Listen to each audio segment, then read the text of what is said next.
الا اللہ محمد رسول اللہ کے دو کلمے یہ میرے مولا علی کی زبان سے نکلے، اور جس پر اعتراض ہے مولویوں کو یہ جملہ علی اللہ توجہ ہے میری طرف، ختم ہوا بیان میرا، یہ نکلا ہے کس کی زبان سے؟ بولو، سرکار محمد مصطفیٰ کی زبان سے۔ میں کہتا ہوں یہ کتنا بڑا انقلاب ہے، یہ کتنا بڑا حادثہ ہے کہ جس چیز کی اناؤنسمنٹ اور اعلان میرے مولا علی نے کیا اسے ساری دنیا پڑھتی ہے، اور جس کا اعلان محمد مصطفیٰ نے کیا اسے صرف ہم پڑھتے ہیں۔ اور ایک جملہ اگر آپ مجھے اجازت دیں تو میں کہہ دیتا ہوں، اس لیے کہ میں کو سنی شیعہ سب کو گلے ملانے والا ہوں، میں خارجیوں کی بات نہیں کرتا ہوں۔ خارجی اور ہے، خارجی دشمنی آئی ہے، سنی تو وہی کے اہل ہے، شیعہ عاشق اہل ہے، سمجھ میں نہیں آئی بات؟ میں تو آپ دونوں کو گلے ملاتا ہوں، یہ خارجی کا کام ہے دو بھائیوں کو الگ الگ کر دینا، مومن کا کام ہے دو بھائیوں کو گلے ملا دینا۔ کہتے ہیں لا الہ الا اللہ محمد رسول اللہ، یہ کلمہ سنی مسلمان پڑھتا ہے، یہی کہتے ہیں، ٹھیک ہے، اور علی ولی اللہ بولو کیا پڑھتے ہیں نا، تو مجھے تاریخ میں پڑھ کے بتاؤ یہ لا الہ الا اللہ محمد رسول اللہ سب سے پہلے کس کی زبان سے نکلا؟ علی کی زبان۔ چلو پھر میں کہتا ہوں کہ تاریخ کا سب سے پہلا سنی ہے میرا مولا علی، مانو تاریخ کا سب سے پہلا سنی ہے کون؟ میرا مولا علی، اور علی ولی اللہ کون پڑھتا ہے؟ شیعہ، شیعہ پڑھتے ہیں نا، تو سب سے پہلے جس نے علی ولی اللہ کہا وہ ہے محمد مصطفیٰ، تو پھر یہ تسلیم کرو کہ تاریخ کا سب سے پہلا شیعہ ہے محمد مصطفیٰ۔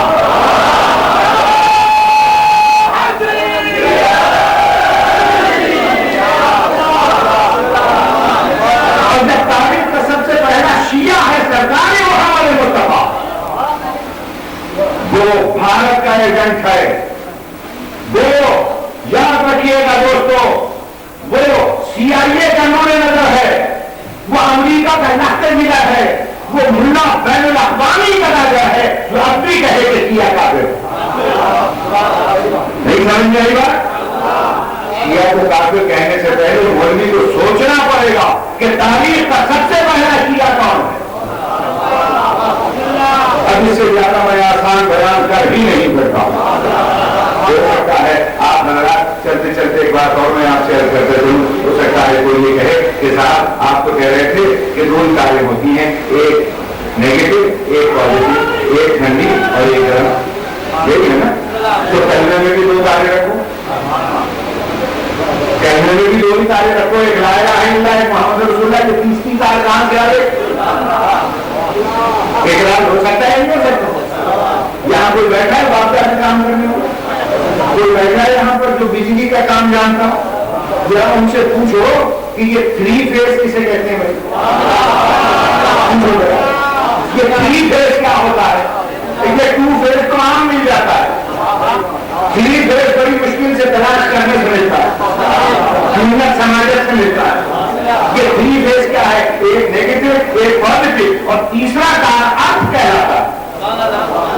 میں نے پوچھا انجینئر سے، میں نے پوچھا سائنسدانوں سے ارتھ تار کا کیا کام ہے، ان کا ارتھ کہتے ہیں زمین کو، ارتھ کہتے ہیں زمین کو۔ یہ تیسرا تار ارتھ کا اس لیے اسپیشل لگایا جاتا ہے تاکہ اگر کرنٹ لگ جائے تو آدمی مرے نہیں، آسمان سے بجلی گر جائے تو گھر جلنے نہ پائے، یہ ارتھ روک لیتا ہے۔ ارتھ کہتے ہیں زمین کو، زمین کو عربی میں کہتے ہیں تراب۔ نہیں سمجھ میں آیا؟ ایک تار ہے لا الہ الا اللہ، ایک ہے محمد رسول اللہ، اور سائنسی نقطۂ نگاہ سے اگر جہنم کے کرنٹ سے بچنا ہے تو ابو تراب کا ارتھ لگے گا۔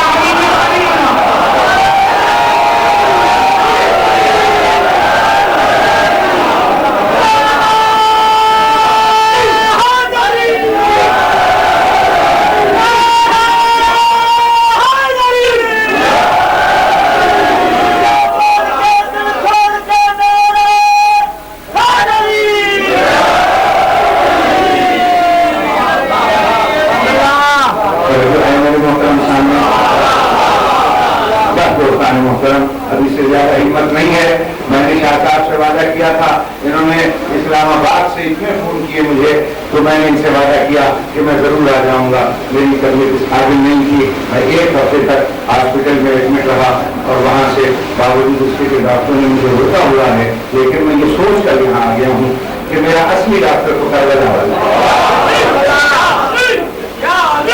توجہ ہے یہ نہیں. میرا اصلی معالج، میرا اصلی شہنشاہ، میرا اصلی حکیم وہ تو کربلا والا ہے. میرے محترم صاحب، اس کربلا والے نے کیسے کیسے خدا کی قسم سر الگ ہو گیا اس کا، جان الگ ہو گیا اس کا، لیکن کہاں کہاں اس نے ٹھیک کر دیے اور کیسے کیسے بیمار ٹھیک کر دیے. میں نے ایک واقعہ میں نے یہ پڑھا کتابوں میں، میرے محترم صاحب، نو کے نیزہ پر تو اس کا سر تھا، نو کے نیزہ پر اس کا سر تھا، اور جب وہ بھیڑ سے گزرتا تھا اور لوگوں کی نگاہیں اس کی بہن پہ پڑتی تھی تو خدا کی قسم نو کے نیزہ پر وہ تلاوت قرآن شروع کر دیتا تھا، اور تلاوت قرآن اس انداز میں کرتا تھا کہ لوگوں کی نگاہیں اس سر کی طرف چلی جائیں مگر اس کی بہن پر نہ پڑنے پڑے. شام سے پہلے یہودیوں کا ایک عیسائیوں کا قبرستان آیا. عیسائیوں کا آج بھی محلہ آباد ہے جو شام میں جا چکے ہیں، ہمیں پتا ہے کہ جب آپ جاتے ہیں دربار کی طرف تو راستے میں عیسائیوں کے محلے ہیں. چنانچہ وہاں باغات تھے، ایک باغ میں انہوں نے کہا بھائی دربار میں جانے سے پہلے یہاں ذرا ٹھنڈا پانی پی لو، آرام کر لو، تھکاوٹ اتار لو. وہاں چھاؤں میں تو وہ ظالم بیٹھ گئے، دھوپ میں ایک درخت کے ساتھ نیزہ کھڑا کر دیا. نیزے کے نیچے علی کی بیٹیاں گھٹنوں پہ سر رکھ کے بیٹھ گئی.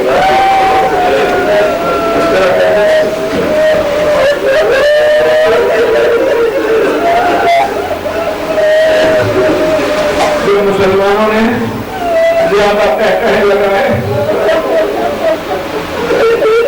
میرے امام نے تلاوت قرآن شروع کر دی.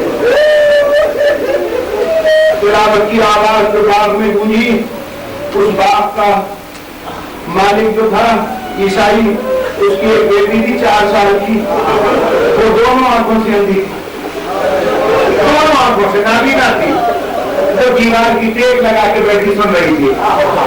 جب اس نے پرکشش آواز میں تلاوت سنی وہ بیٹھ نہ سکی، وہ کھڑی ہو گئی اور کھڑی ہو کر وہ آواز کی طرف ہاتھ سے ٹٹولتی وہ بیچاری چلی، اور جب نیزے کے قریب پہنچی اس نے دونوں ہاتھوں سے نیزے کو چھوا. چھونے کے بعد اس نے وہ چہرہ اٹھایا، شہید اعظم کی کٹی ہوئی گردن سے خون شفا کا ایک قطرہ اس کی آنکھ میں، ایسی خون شفا اس کی آنکھوں میں آیا. اس نے جلدی سے اپنا ہاتھ لگا، کئی ہاتھ دوسری آنکھ سے ملا، اب تو ہاتھ ہٹایا تو نور واپس آ گیا. کربلا کے حکیم یا کربلا کے ڈاکٹر خون شفا نے آنکھوں میں نور پیدا کر دیا. تو گھبرا کے اس نے دیکھا کہ نیزے پہ سر ہے، زلفیں ریت مٹی اور خون میں عجیب بھی ہے، تلاوت قرآن کا رہا ہے. پہلے تو غور سے دیکھتی رہی، پھر اس نے نیچے دیکھا تو دیکھا چہرے پر نور تھا، ماتھے پر محراب، مگر ہاتھ بنے ہوئے تھے، گھٹنوں پہ سر رکھا ہوا تھا، آنکھوں سے آنسو جاری تھے. وہ بیٹھ گئی نیچے اور ایک مخدومہ کے قدموں پہ ہاتھ رکھ کے وہ کہتی ہے بی بی آپ کیوں روتی ہیں؟ بی بی آپ کیوں روتی ہیں؟ بی بی آپ کو کوئی تکلیف ہے؟ اگر تکلیف ہے تو آپ اس سے کیوں نہیں کہتی؟ اس نے سر کی طرف اشارہ کیا، بی بی آپ اس سے کیوں نہیں کہتی؟ دیکھیں اس نے میری آنکھوں کا نور واپس کر دیا. ایک چھوٹی سی بچی آگے بڑھی، اس نے کہا آمینہ ہم سب کچھ جانتے ہیں، آمینہ میرے ساتھ بات کر، اسے کچھ نہ کہہ، اسی کی تو بہن ہے، اسی کی تو بہن ہے. دونوں نے کام تقسیم کر لیے ہیں، تلاوت بھائی کرتا ہے، تفسیر بہن کرتی ہے.